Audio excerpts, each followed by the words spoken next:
नमस्कार, मैं हूं प्रभु चावला। सीधी बात में आज बारी है भारत रत्न लता मंगेशकर की। लता जी, आपका हमारे स्टूडियो में बहुत नमस्कार। आप हस्ती बहुत अच्छा है। पर मैंने कुछ और सुना है अच्छा। कि आप बचपन से मिर्चें बहुत खाते हो, वो भी लाल। जी हाँ, बहुत तीखी चीजें बहुत अच्छी लगती हैं। मुझे बहुत अच्छी लगती है। क्यों, उससे कड़वाहट नहीं आई आपके अंदर?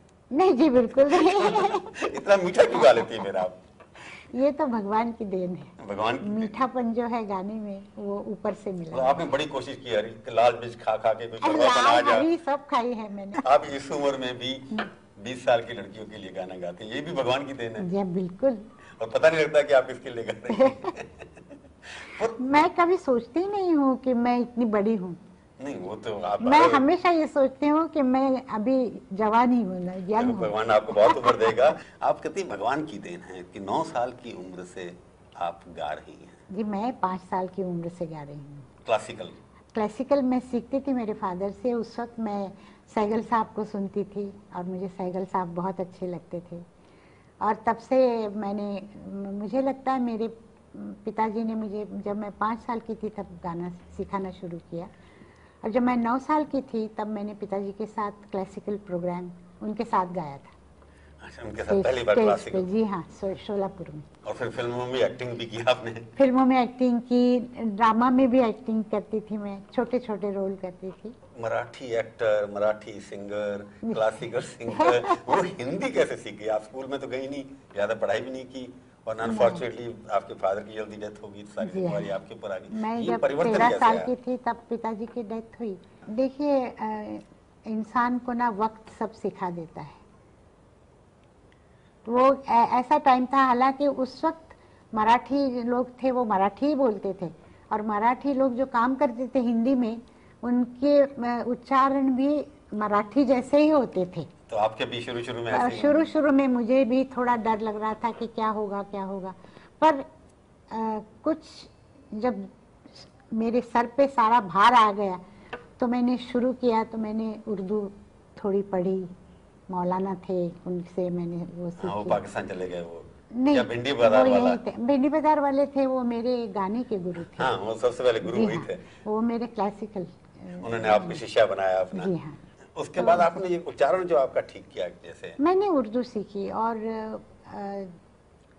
उर्दू भी मैंने ऐसे सीखी कि किसी ने कहा कि मराठी लोगों को हिंदी उर्दू आती नहीं है, उनके बोलों में थोड़ी दाल चावल की बू आती है।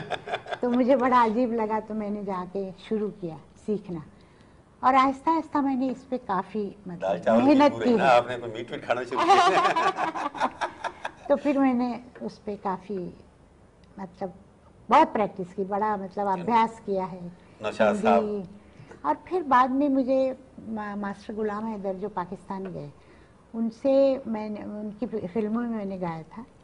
तो एक्चुअली उनकी वजह से मैं प्लेबैक सिंगर बनी। नहीं तो सब लोग कहते थे कि इनकी आवाज़ बहुत पतली है, ये चलेंगी नहीं। पर उन्होंने कहा कि ये लड़की ऐसा गाएगी कि देख लेना, तुम सब मुझे याद करोगे। वही है ना, आपका तो उच्चारण भी आप ठीक किया उन्होंने। हाँ जी, आपको लगता था वजह कि लता मंगेशकर जो है हिंदुस्तान क्या विश्व की एक आइडल बन जाएंगे गाने के अंदर, अल्बर्ट हॉल में भी उनका गाना होगा, ये आपको तब तो लगता नहीं होगा? नहीं, मैं तो सिर्फ ये सोचती थी कि किसी तरह मुझे काम करना है और अपना घर ठीक करना है। मैंने देखा कि आपने, मेरे को याद पुराने एक्टरों में आ रहा है कि मधुबाला से लेके माधुरी दीक्षित तक आपने गाने गाए, कि दोनों में आपको लगता नहीं है कि मधुबाला के लिए जब गाना आपने गाया तो उसके लिए जो भाव थे चेहरे के, गाना उसके लिए गाती थी। अब जब आप गाती हैं तो शरीर के भाव कैसे होंगे, अंग कैसे प्रदर्शन होगा, तो आपको उसी हिसाब से गाना पड़ता होगा। नहीं, उस हिसाब से तो गाना नहीं पड़ता है, नहीं तो फिर मुझे डांस करना पड़ेगा। देखा गाने वाले करते हैं डांस के साथ, नहीं वैसा मैं नहीं करती। पर आपको लगता नहीं लता जी, आपने मेहनत करनी पड़ती होगी, आपने अपने बच्चे के लिए भी गाया, माँ के लिए भी गाया, बहन के लिए भी गाया, तो हर एक का उच्चारण अलग है, भाव अलग है। उच्चारण के लिए मैंने बहुत सोचा, कोशिश की। मैं अपने आप को बैठ के ये सोचती थी कि अगर मुझे माँ का गाना गाना है, लोरी गानी है, तो मैं माँ बन जाती थी सोचने में कि अगर मेरी माँ मेरे लिए गाएगी तो कैसे गाएगी। तो वो मैं सोच के गाया करती थी। तो ये तो मैंने हर गाने में हमेशा, सैड सॉन्ग हो तो मैं सोचती थी। कई वर्ष पहले की बात है कि कुछ गाने वाले जब गाते थे सैड सॉन्ग, तो डायरेक्टर उनको कहते थे कि इसमें हिचकी दे के गाओ, तो वो हिचकी देते थे, और हिचकी ऐसी होती थी कि जिसका कोई जवाब नहीं, कि गाने में एकदम ऐसे करके, तो वो अच्छा नहीं लगता ना, कि गाने में इस तरह हो भी नहीं सकता है। जब आंखों में आंसू आते हैं तो गला भर आता है, गला भर आता है तो आदमी फिर गा नहीं सकता। किसी एक फिल्म एक्टर ने कहा था कि जब लता जी गाती हैं तो मेरे को ग्लिसरीन लगाने की जरूरत नहीं पड़ती, आंखों में ऐसे आंसू आ जाते हैं। तो आपकी तो आवाज में ही आंसू आ जाते थे लोगों को। तो वो सोच के मैं गाती थी। तो आपने कई बार गाया, जैसे बचपन में एक गाना मेरे को याद है, आप बता रही थी, किसी बताया कि एक ही एक्ट्रेस के लिए आपने बचपन के लिए पद्मिनी कोल्हापुरी के लिए कौन सी फिल्म थी वो? सत्यम शिवम सुंदरम। और उसके बाद जीनत अमान के लिए भी आपने गाना गाया, एक साथ ही गाया था। एक ही साथ गाया था। इसमें आपको बदला होगा आपने अपना, दो लोग तो 2 ऑक्टेव तक गाते हैं, आप तो 3 तक गा जाती है। तो कुछ याद होगा आपको बचपन में कैसे किया आपने, ये कैसे गाया था आपको गाना?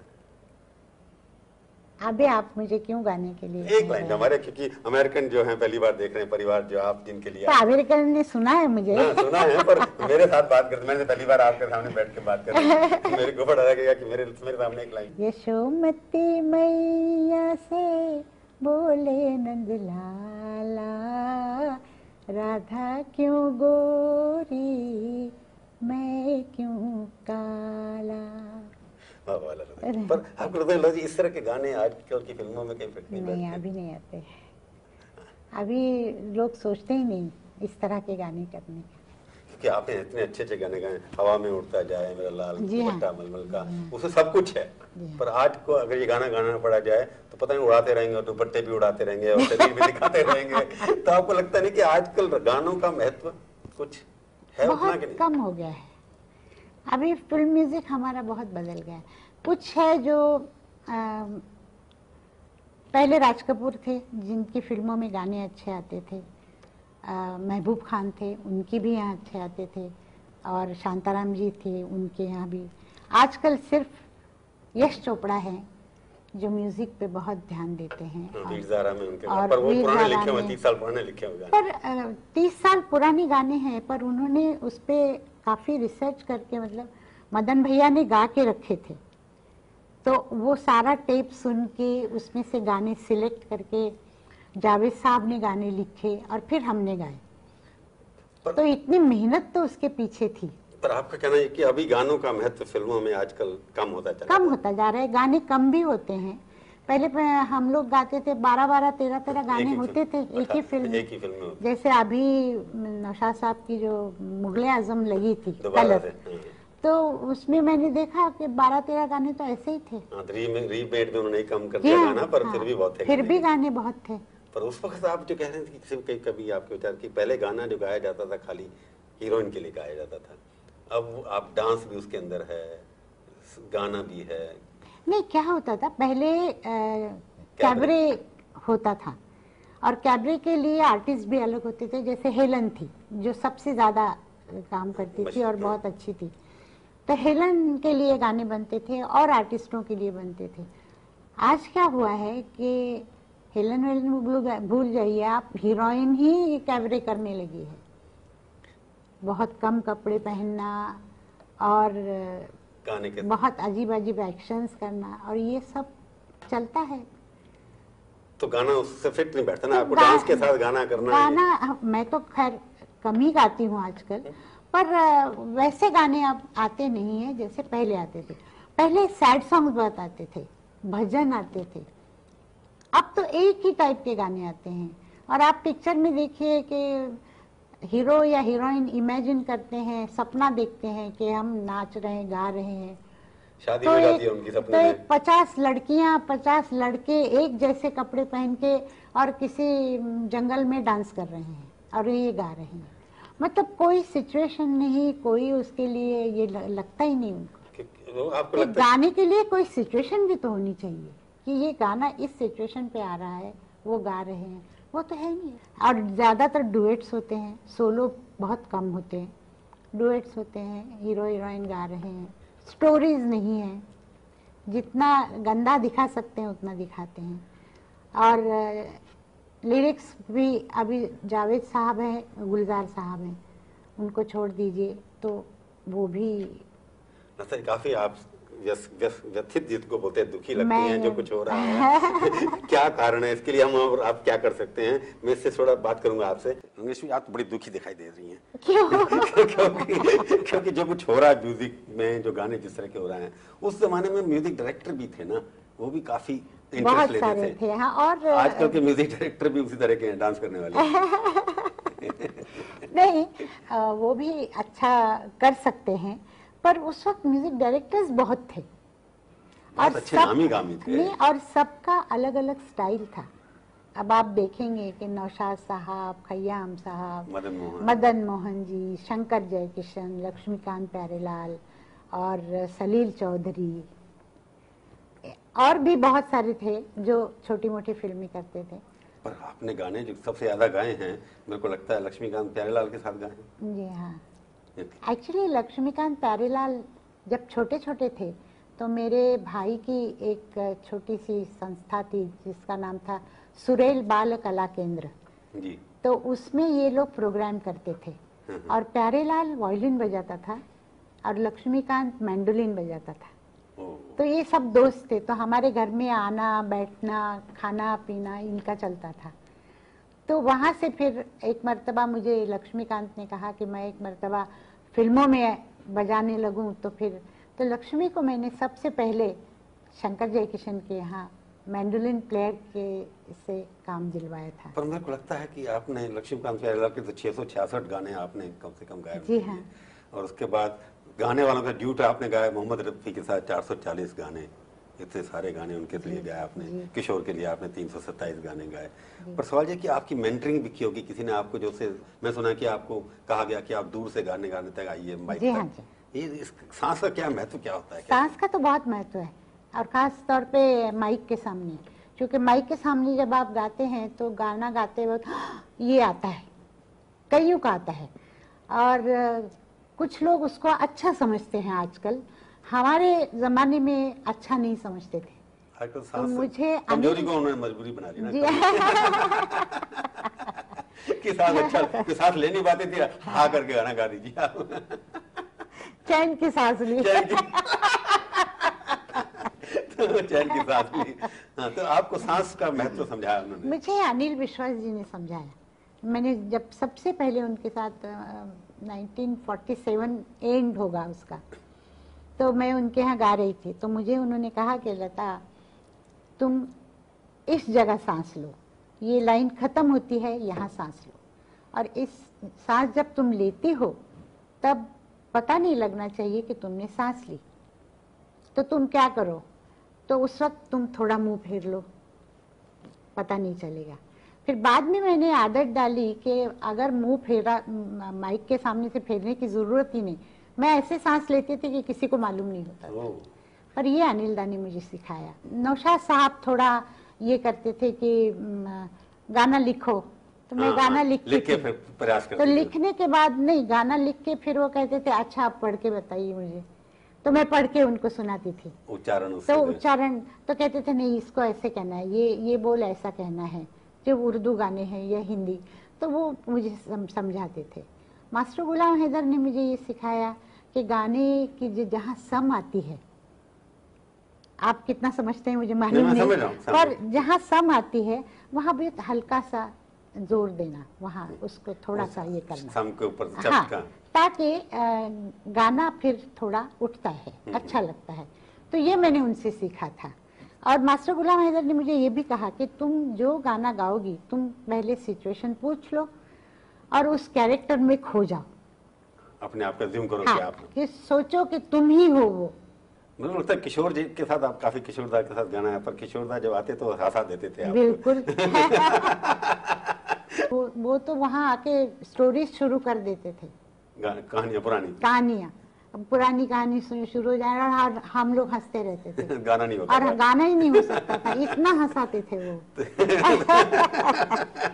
पर इस सारे जब एक कई बार होता है लता जी, आप पे तो लगता है वो सब नहीं आया, घमंड नहीं आया अभी तक जैसे बात कर रही हैं, पर कई बार एक स्टेज आती है जब आप अपने आप को कि मेरे बिना तो कुछ नहीं हो सकता, जैसे आपने ओपी नैयर के लिए गाना ही नहीं गाया, नहीं गाऊंगी, नहीं ऐसा नहीं हुआ, या उन्होंने ऑफर ही नहीं किया? नहीं, ओपी नैयर जी के साथ जो हुआ ना वो ऐसा हुआ कि ओपी नैयर जी ने कहा किसी को कि जो मेरा स्टाइल है वो या तो गीता दत्त गा सकती है या आशा भोसले। लता मंगेशकर सबसे अच्छी सिंगर है, उन्होंने अभी भी स्टेटमेंट किया है कि लता मंगेशकर नंबर 1 है, पर जो मेरा स्टाइल है वो कुछ अलग है, वो शायद लता के गले से अच्छा नहीं लगेगा, और मैं इससे एग्री करती हूँ। तो आपका तो एक बार नौशाद साहब से भी कुछ हुआ था कि 4 साल तक गाना नहीं गाया आपने? नहीं, आर.डी. बर्मन याद है? एस.डी. बर्मन जी 4 साल तक लड़ाई होती रही। 8 साल तक नहीं गाया। क्या कारण क्या था उसका? नहीं, उनके कुछ किसी ने मिसअंडरस्टैंडिंग करवाई मेरे साथ। पैसे के मामले में तो नहीं था ना? ना, पैसे के मामले में मेरे साथ कभी हो ही नहीं सकता है क्योंकि मुझे मिलते ही नहीं थे। वो तो ज्यादा नहीं मिलते थे। और एक बार मेरे को लगता है कहीं मैंने सुना है राज कपूर जी के साथ कुछ हो गया था, थोड़ी सी किसी गाने पे रॉयल्टी के ऊपर। रॉयल्टी के ऊपर से मेरा उनका झगड़ा हो गया था। क्या कारण? नहीं, वो कंजूस आदमी थे या समझते थे मैं राज कपूर इसलिए मेरे आगे कौन खड़ा होगा? उन्होंने मुझे ये कहा, मैंने उनसे कहा कि मैं रॉयल्टी देती हूँ, तो कहने हम रॉयल्टी नहीं देते हैं। मैंने कहा मैं तो लेती हूँ, तो मैंने किसी का नाम लिया, मैंने कहा फलाने प्रोड्यूसर ने मुझे रॉयल्टी दी है, तो कहने लगे राज कपूर से मिला रही हैं आप उनको, मैं राज कपूर हूँ। तो मैंने कहा मेरे लिए, मैं आई हूँ यहाँ बिजनेस करने, मतलब मैं गाने आई हूँ, मेरे लिए वो भी उतना ही बड़ा है जितने आप बड़े हैं। मैं भी लता मंगेशकर हूँ। मैंने कहा लता मंगेशकर हूँ और मैंने ये तय किया है कि मैं रॉयल्टी लूंगी। तो कहने लगे मैं रॉयल्टी नहीं दूंगा। तो मैंने कहा आप झगड़ा क्यों कर रहे हैं, हम लोग नमस्ते करते हैं, गाएंगे नहीं, मैं गाऊंगी नहीं, आप किसी और से ले लीजिए। तो उसमें उन्होंने दो एक पिक्चरें की, पर जमी नहीं बात। तो फिर वापस तो लता जी की शरण में, फिर उन्होंने रॉयल्टी दी मुझे। लता जी की शरण में आ गया। शरण में नहीं, पर बात ये थी ना कि उनको गाना वो समझते थे, और दूसरी बात ये थी कि गाना जब वो बताते थे ना, तो जितना मैं उनको सही मतलब गा के देती थी शायद उनको और किसी से नहीं मिलता था। तो वो आ गए बॉबी के वक्त, उन्होंने आके मुझे कहा कि जैसे आपने गाना गाया उस वक्त कांटा लगा रे, उसका अपना एक म्यूजिक था, रिदम था, और आजकल जो कांटा लगा रहे तो उसमें अश्लीलता की भावना। हाँ। रीमिक्स जो हो रहा है आजकल, लता जी तो बड़ी दुखी होंगी उससे। मैं बहुत दुखी तो हूँ, पर मैं हमेशा एक बात मानती हूँ कि उस कांटा लगा का मतलब कुछ और, इसका हाँ ये बिल्कुल है, वैसा किया है उन्होंने और बहुत ही गंदा किया है। पर मैं मानती हूँ कि जो चीज आती है ना वो चली जाती है। आफ्टर ऑल दुनिया गोल है, जो चीज आज यहाँ है वो कल यहाँ आती है और फिर यहाँ चली जाती है। तो आपको लगता है कि आपके गाए हुए गाने का डिस्टॉर्शन हो तो उसके ऊपर आपका कोई क्लेम नहीं है? नहीं, मैं उस पर ध्यान नहीं देती, हमने गा दिया है, बस हम गा चुके, आप जो करना है करो। आपने लता जी इतना नाम कमाया, 60 साल में भारतवर्ष का नाम इतना ऊंचा किया, अपने परिवार के लिए सब कुछ किया, पर लता जी ने अपने बारे में कुछ नहीं सोचा। क्यों ऐसा लगता है? आपने अपना परिवार, लगता है ना हर उसको कि अपना परिवार भी बनाना चाहिए। जो है मेरा परिवार वो मेरा ही परिवार है। अपने बारे में आपने नहीं सोचा, कभी दिल नहीं किया? नहीं, कभी नहीं सोचा। आपको म्यूजिक से ही मोहब्बत थी और किसी से नहीं कुछ हुआ? सच्ची बात है। अब आप एक और भी आपके कि आप मंगेशकरी की हैं और गोवा के लिए आपने कुछ भी नहीं किया, आपने सब कुछ किया, इधर उधर इतना सब कुछ किया, हॉस्पिटल बनाया, परंतु गोवा से आपको कुछ खास प्रेम है या नफरत है? प्रेम की बात नहीं है। गोवा में जो मंगेशी है जगह, हाँ। तो मंगेशी में मंगेश का टेम्पल है जी, और वहाँ के जो पुजारी थे उनके में बेटे मेरे पिताजी, तो हम लोग मंगेशकर हैं जी। और मेरे मंगेशी से पिताजी आए, पर मेरी माताजी धुलिया की तरफ से आई है, खानदेश जी। तो हमारा मतलब मंगेश से गोवा से ज्यादा संपर्क हुआ ही नहीं। पर आपको पिताजी जहाँ के हैं वैसे नॉर्मली तो हम लोग ये समझते हैं करते हैं, पर क्या हुआ और कोई कारण नहीं है कि पॉलिटिकल कारण तो नहीं? पॉलिटिकल नहीं, बिल्कुल बांदोडकर जब थी तो ना बांदोडकर साहब के साथ मेरा बहुत अच्छा था, बहुत अच्छा था। और बांदोड़कर साहब के यहाँ मैं जाके रही भी हूँ घर पे, तब ऐसा कुछ नहीं है इसमें। वैसे तो आप सारे भारत के हैं, पर जहाँ की हैं। एग्जैक्टली आपने जो कहा वो मैं मानती हूँ कि मैं लता मंगेशकर हूँ, पर मैं सिर्फ महाराष्ट्र की नहीं हूँ, गोवा की नहीं हूँ, मैं पूरे भारत की हूँ। तो आप सारे भारत के लिए कर रही हैं। बिल्कुल। अगर पूना में जो हॉस्पिटल हमने बनाया उसकी वजह सिर्फ ये थी कि मेरे पिताजी की डेथ पूना में हुई, और जब उनकी डेथ हुई तब उनको मेडिकल एड जो मिलना चाहिए था वो मिला नहीं। अच्छा, तो इसलिए मेरी मदर की इच्छा थी कि पूना में अगर कुछ बने हॉस्पिटल वगैरह तो पूना में बने, ताकि मेरे पिताजी का वहाँ आत्मा जो है वहाँ पर शांत तो है। हम लोग माँ के सामने तो कर नहीं सके किसी वजह से, पर अभी जो हॉस्पिटल हमने बनाया है वो इसी वजह से बनाया है। अच्छा, आपका फ्यूचर आप भारतवर्ष के लिए, आपने तो नेहरू जी भी रो दिए थे आपके गाने के ऊपर, आपने देश के लिए जो गाया था तो अब आप भारत के लिए क्या क्या करेंगे? लगता है कि आप कुछ सपना बनाया आपने? कुछ मैंने कोई सपना नहीं बनाया। मैं तो ये सोचती हूँ कि इंसान के सामने आ जाता है और फिर वो चीज बन जाती है। आप सोच के रखिए कि नहीं, प्लान करने से कभी कभी होता नहीं। हमने बहुत प्लान बनाए थे कि यहाँ एक एकेडमी बनाएंगे ये, पर कुछ ऐसे हालात बने कि नहीं हो सका। और दूसरा ये कि आपको कहा जाता है कि पॉलिटिकल विचारधारा भी आपकी है, अटल जी से अच्छे संबंध हैं आपके। जी हाँ, पर मैं पॉलिटिक्स में इंटरेस्टेड नहीं हूँ। मुझे बिल्कुल मुझे किसी इसमें तो आज की राजनीति भी और आज के म्यूजिक, मुझे राजनीति में रस ही नहीं है। आज की राजनीति और आज का म्यूजिक दोनों बराबर हैं आपके दोनों में रस नहीं है। लता जी आप हमारे स्टूडियो में आए, बहुत बहुत धन्यवाद।